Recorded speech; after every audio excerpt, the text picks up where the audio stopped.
4, you're going to love this child. Now, that's easy. Loving your child is very easy. But you know what's hard? Loving means disciplining them. Discipline. Oh, I tell you, it's not here today. I know. I've been a counselor for many, many years. And a lot of the counseling cases I get with children is because parents did not discipline their children. Kids grow up and they can do anything they want anytime. That's not good for children. Children need good, strong discipline in the home. And I don't apologize. Ask my children. They did something. I only disobeyed them. I believe in the Board of Education. Yeah, I smacked my kids with a little strip of board about that. But the only time I did that, listen to me, the only time I did that, when they directly disobeyed me. Every kid's going to have their bad day. Okay? I didn't spank my kids every time they did something wrong. It's only when I said, son, daughter, do not do this. If you do, there's going to be consequences. I don't care. We're going to do it anyway. Then they got it. And they're still alive today. They're doing good. All right? Now, the downside of that, people think, oh, you fundamental Baptists, you're just, No, you misunderstand. Some people take it to the far extreme. And every time a child does something wrong, has a bad day, they beat them. No, that's wrong. Don't do that. But direct disobedience, yeah. They got a spanking. Okay? Discipline. Children need discipline. And if they don't get disciplined, you know what happens? That's why our society's like today. That's why it's like today. How do I know that? See, it's my generation that made the mistake. The 60s generation grew up with, we're going to do what we want and we don't care. And it was a rebellious generation at that time. And now, watch this. You know what happens? Then those children, my children, then they have children. They grow up, they have children, and then they don't discipline them. And then those children grow up, and that's what we have today. We have a looseless society. As I said in Sunday school, you know what the message is with society today? That good is evil, and evil is what? Good. You know why? No discipline. We don't have discipline in the family anymore. We don't have discipline in government no more. Look at our government officials. Man, they can break the law and get away with it. You and I try that same stunt. You know where we'd be? In prison. Why? Double standards today. No discipline. Then when you get some parents that have discipline, oh man, they're mean. No, they're not mean. They're just looking out for you. One thing, children, you got some young ones here. Children, know what you can learn? Parents have wisdom because we've made the mistakes.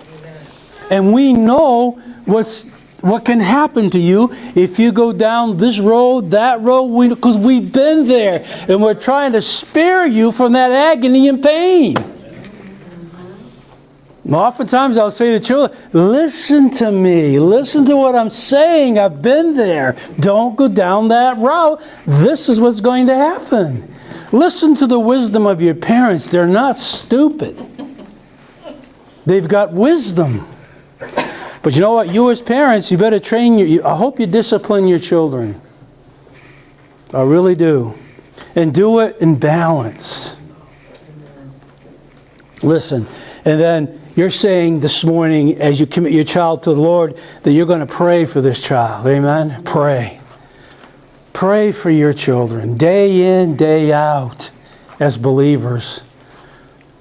I tell you what, I believe with all my heart, some kids have been spared because of the tears of their parents at night.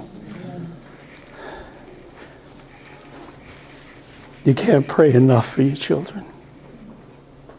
You can't. And then train your child. Train that child in the Lord.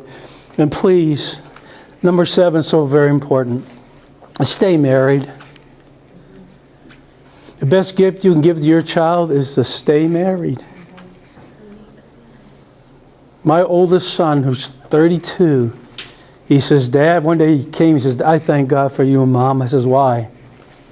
He says, every one of my friends, their parents have split.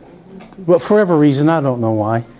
Some it's good, sometimes it happens. And I don't judge those that have happened. You know, that's just, sometimes it happens that way. But you know what? If at all possible, stay married. That's important to a child. That's security for a child. Okay? And I know sometimes that does happen, and my heart grieves when that happens. But the best of your ability, try to stay married. And then make your home a holy place. Make it a holy place. What do I mean by a holy place? I'm talking about, talk about the things of the Lord. You don't have to have church service every Sunday, Monday, Tuesday, Wednesday, Thursday, Friday. That's not what I'm saying. I'm saying make it a holy place. Make it a place where God is known. Okay? God is known. Even before God called me to preach, in my home, believers knew that our house was a place where God dwelt. I wasn't ashamed to talk about God. If you come into my home, we talk about Jesus. Okay? And if you want to talk about other things, that's fine. I'll talk about anything under the sun. Okay? But at least let people know that, hey, when you go to that place, hey, God dwells there. That's a home that loves God. Make it known. Nothing to be ashamed of. Amen? Nothing to be ashamed of. And then pray away worldliness. Yes. There's so much in the world today that can affect kids. You want your eyes open, parents? Take one day on a Saturday and watch the cartoons. It'll blow your mind how much filth is in cartoons. And those kids watch that every Saturday. I took a day one time, I won't mention, but I watched one cartoon, and all that cartoon taught was to disobey your parents. Parents said, no, I'm not going to do it. And one was just so obscene, it was little cunning things. Little things. I'm saying, and that's how the world is. They get your children. That's why parents you better watch out what your kids watch on TV. Because you know what? They'll act like that. So be careful. Try to get as much worldliness out of your home as you can. Okay? And then, as a parent, when you make that commitment, you're saying you're going to live a righteous life.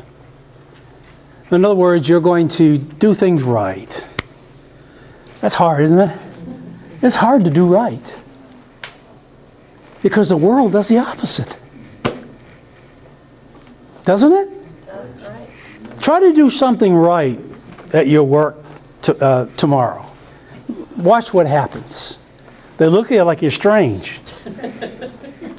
Because the world does the opposite. They don't know what they do. They seem to do everything wrong today, and they enjoy it.